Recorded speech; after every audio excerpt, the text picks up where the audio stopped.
বিশ্বকর্মা পুজোয় মানবিকতার দৃষ্টান্ত, অভিনব উদ্যোগ বনগাঁ সাংগঠনিক জেলা আইএনটিটিইউসির। শ্রমিকদের বদলে পরিবারের হাতে বোনাস তুলে দিল বনগাঁ আইএনটিটিইউসি।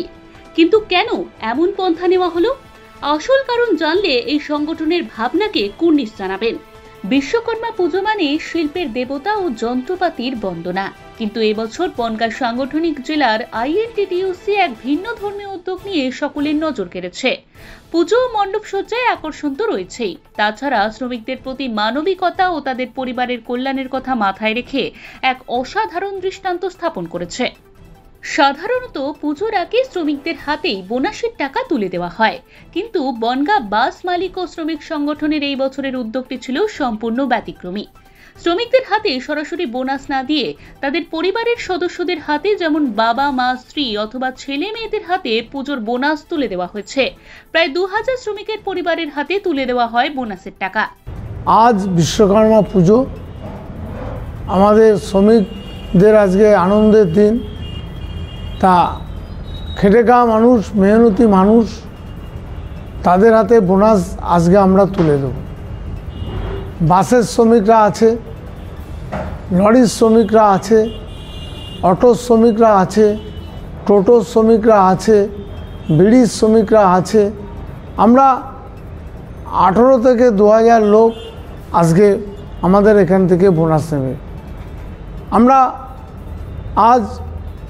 আমরা বলেছি প্রত্যেকের বাড়ির যে কোনো একজন গার্জেন, বাবা হোক, মা হোক, বাড়ির বউ হোক, ছেলে হোক, মেয়ে হোক, তাদের হাতে, তাদেরকে সামনে রেখেই আমরা এই বোনাসটা দিতে চাই। কারণ বাঙালির শ্রেষ্ঠ উৎসব দুর্গা উৎসব, সেই দিনটা যাতে তারা প্রত্যেকে আনন্দ করতে পারে। এই উদ্যোগ প্রসঙ্গে জেলা আইএনটিটিইউসির সভাপতি নারায়ণ ঘোষ বলেন, অনেক সময় দেখা যায় শ্রমিকদের হাতে বোনাস দিলে তারা সেই টাকা বিভিন্ন বাজে কাজে নষ্ট করে ফেলে।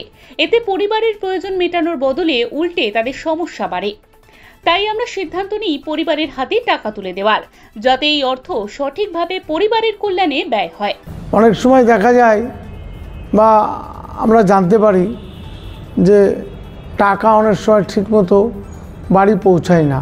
তা আমরা গার্জেনদের হাতে দিতে পারলে আমরা খুশি হব, এই কারণে তারা জানতে পারবে যে আইএনটিটিইউসির পক্ষ থেকে এই বোনাসটা আমাদের বাড়িতে পৌঁছে দিল। এটা আমাদের রাজ্যের নির্দেশ। খেটে খাওয়া মানুষ, মেহনতি মানুষ, তাদের পাশে সবসময় থাকার জন্য। তাই আমরা এইটাই সিদ্ধান্ত নিয়েছি মিটিং করে, যে আমরা পরিবারের হাতে আমরা তুলে দেব। এই অভিনব পদক্ষেপের মূল উদ্দেশ্য হলো একজন শ্রমিকের পরিশ্রমের ফল যেন তার পরিবারের হাসি খুশি নিশ্চিত করতে পারে। সেই মানবিক দৃষ্টিভঙ্গি থেকে এই সিদ্ধান্ত নেওয়া হয়েছে। এই দৃষ্টান্ত সমাজের অন্য সংগঠন ও মালিকদের কাছে এক অনুকরণীয় উদাহরণ হয়ে দাঁড়িয়েছে। শ্রমিক সংগঠনের নেতা নারায়ণ ঘোষের নেতৃত্ব নিয়ে এবার বড় কথা বলে দিলেন এই নেত্রী। কি বললেন শুনুন। আমার জ্ঞান তো আমার চোখের শ্রেষ্ঠ নেতা উনি। প্রথম আমি দেখলাম যে উনি শ্রমিকদের সঙ্গে এইভাবে, শ্রমিকের বিপদে উনি সবসময় পাশে থাকে, শ্রমিকের ডাকে সবসময় যায় উনি। আমার চোখে দেখা প্রথম নেতা উনি, যে শ্রমিকদের সঙ্গে থাকে। এই শ্রমিক সংগঠনের উদ্যোগে এবছরের বিশ্বকর্মা পুজোর মণ্ডপ সজ্জায় পশ্চিমবঙ্গের মুখ্যমন্ত্রীর বিভিন্ন উন্নয়নমূলক প্রকল্প এবং দীঘা জগন্নাথ মন্দিরকে তুলে ধরা হয়েছে, যা গোটা বাংলায় বিশ্বকর্মা পুজোয় নিদর্শন হয়ে রইল। Bureau report, digital news Bangla.